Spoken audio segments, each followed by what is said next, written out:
the question here, how can we differentiate? How can you differentiate if you are attached to something in the dunya and just that you enjoy it?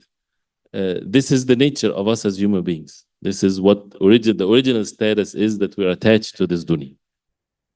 And what needs to be done is that we, with ilm, with knowledge, that we make sure that our hearts have the ithar of the hereafter.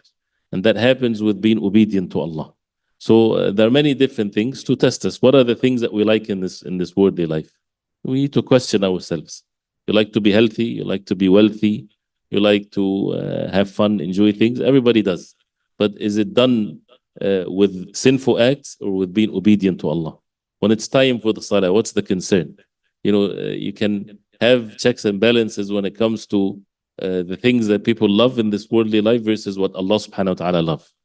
How you are when you wake up for work versus when you wake up for the salah, for example.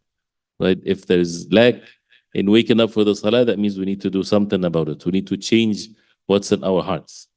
And this comes with being steadfast upon the deen of Allah, with the dhikr of Allah, with the ibadat, the obligations, and the good deeds, following the sunnah of the Prophet ﷺ, struggling with oneself to be away from the sins and constantly repenting to Allah. Then Allah subhanahu wa ta'ala changes the hearts and make the person always sees, and in any actions, in any speech, in any decisions, what's that going to affect in the hereafter, with the ilm, with the knowledge of the wahy, because it's all based on the wahy, not based on one's feelings. It's not a feeling that a person gets. It's something which is basically the entire life based on the wahy and the revelation from Allah.